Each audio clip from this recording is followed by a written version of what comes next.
बला मेरे पल्ले पड़े। मैं नींद भर कर सोया और न चैन भर कर खाया। या तो इस कमरे में तड़पता रहा या उसकी जली कटी बातें सुनता रहा। से को हनुमान चला गया और एक स्थान सपूत का ये हाल है और उसकी अपनी शक्ति का अनुमान लगाना सत्य महल है। महाराज आप किस बात को जाने? मेरे वजीर, जब से हनुमान सबकी आंखों में धूल झोंक गया और कई वीरों का वध करके सब निकल गया, तब से मेरे हृदय को बड़ा क्लेश हो रहा है।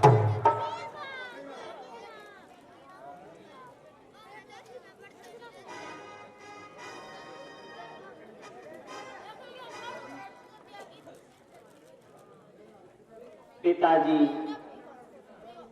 जब तक मेघनाथ इस संसार में मौजूद है तो आपको किसी बात की चिंता करना फजूल है। मैं वही मेघनाथ हूं जिसका हनुमान एक झटका भी न सकता और मेरे सामने बिल्कुल न दम बरसता। उसको तो मैं मामूली इंसान समझता हूं, बल्कि भाग्य के पीछे भागना अपना अपमान मानता हूं।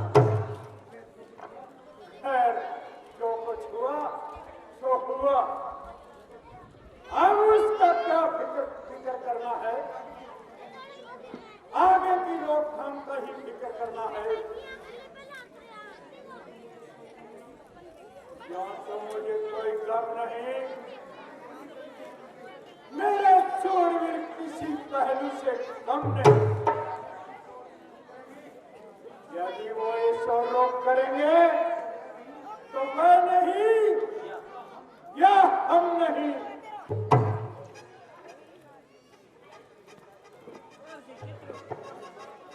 भाई साहब, आपके सभासद आपसे डरते हैं, इसीलिए तो खुशामदी की बातें करते हैं। मेरी आपसे प्रार्थना है कि आप जिस प्रकार भी हो सके इस बला को सिर से उठा लें और आने वाली बर्बादी को बचा लें। इसका सरल उपाय यही है कि सीता को श्री रामचंद्र के पास भेजकर उनसे हाथ मिला लिया जाए और अपना मित्र बना लिया जाए।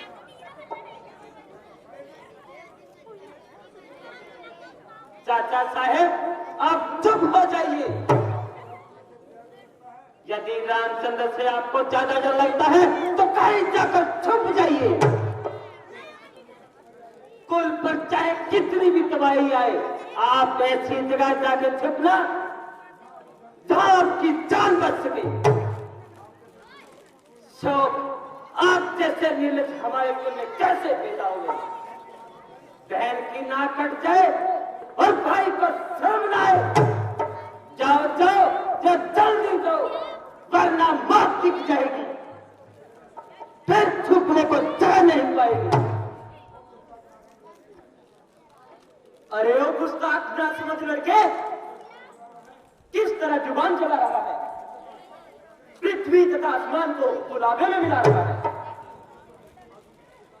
और इस समय इतनी बहादुरी जता रहा है। कल तू कहां मर गया था जब हनुमान यहां से साथ निकल गया था?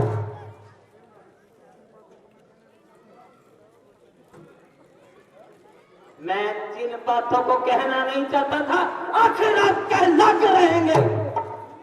चाचा साहेब, इसमें भी आपकी सरासर साजिश है और यह मेरा दावा है। आपकी सहानुभूति केवल लोक दिखावा है, अन्यथा गुप्त रूप से रामचंद्र से मिले हुए हैं। तुम्हारे जैसे कुलद्रोही पर किसी बात का विश्वास करना सख्त गलती है। शौक जिसने तुम्हारी बहन की तृप्ति की और आप उसी का पक्ष लेते हैं। यदि कुछ शर्म है तो चुन्नू पर पानी में डूब मरो। भाई साहब देखते हो, ये कल का छोकरा मुझे किस तरह सख्त सुस्त कर रहा है।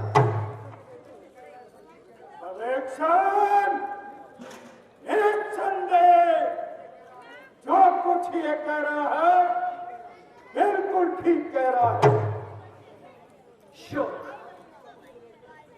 आप भी इसका पक्ष लेकर जानबूझकर मेरा अपमान करवा रहे हैं और इसकी पीठ ठोक ठोक कर सारे दरबार में मुझे दुर्वचन सुना रहे हैं। अरे निर्लज! यदि मैं इसका पक्ष लेता हूं परंतु तेरी तरह शत्रु का वफादार तो नहीं, और तेरी भांति कोई गद्दार तो नहीं। निसंदेह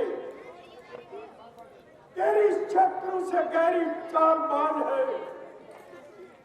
दादाजी, ये आपकी भूल है और मेरे संबंध में ऐसा ख्याल करना बिल्कुल फिजूल है। न तो मैं कौमी गद्दार हूं और न ही मैं रामचंद्र का वफादार हूं, बल्कि मैं तो आपका सच्चे दिल से जानिसार हूं। आपके पसीने के बदले अपना खून भी बहाने को तैयार हूं। एक स्त्री, वह भी पराई, उसके लिए इतनी खून रहित लड़ाई। लेकिन उनके मन में यह क्या समाई, क्या कारण ही शुरू पर था कि नाक उड़ाई। निस्संदेह ये बात है, जिसके लिए आपकी तबीयत बढ़ता है, लेकिन ये खाम उनके सर आए और अपने किए की सजा पाई। शर्म शर्म शर्म!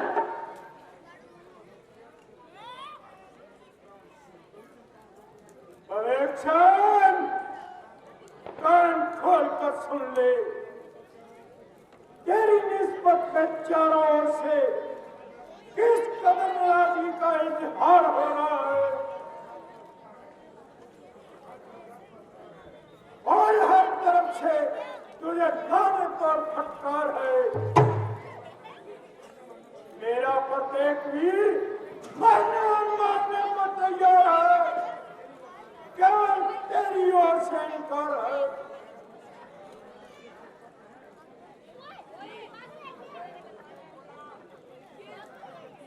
इससे स्पष्ट है कि तू शत्रु का वफादार है, कौमी गद्दार है, पहले दर्जे का मक्कार है, लानत है तुझे फटकार है।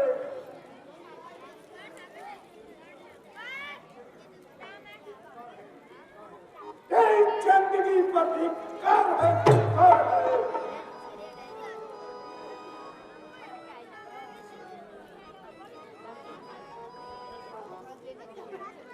जैसे आप खुद खामोश हैं, वैसे आपकी सभासद खुशामदी और चापलूस है। इस समय ये सब अवश्य आपके सुर में सुर मिला रहे हैं और आपको उल्टे राह पर चला रहे हैं। इनकी बातों पर न जाइए और इस पर गौर फरमाइए।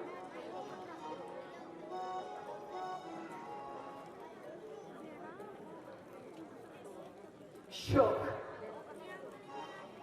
मेरी शुभकामनाओं का यही सिला मिलना था और मुझे इसी प्रकार से भरे दरबार से जिलील होकर निकलना था।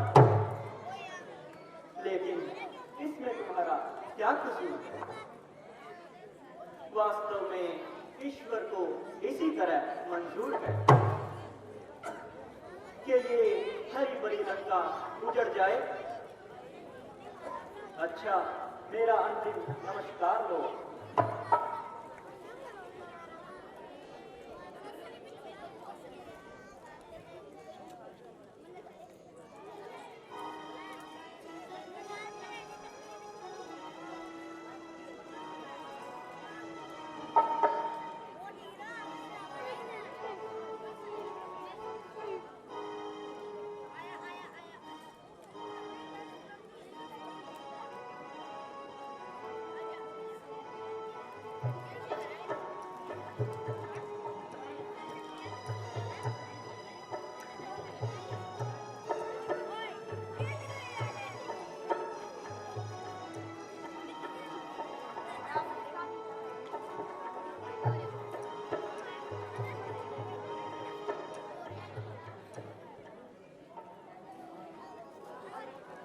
भाई जब तक भाई था, भरपूर निभाई सेवा है।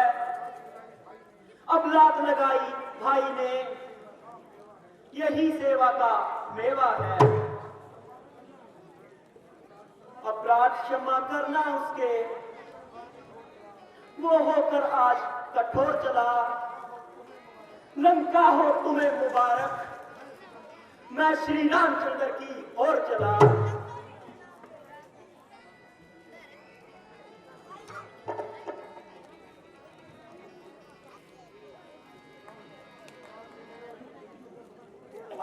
से मेरा और भविष्य का संबंध टूट गया।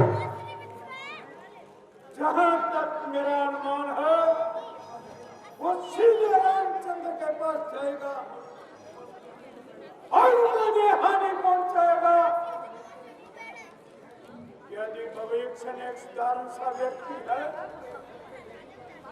किंतु एक घर का भेदी शत्रु के साथ जा मिलना मेरे लिए हानिकारक है।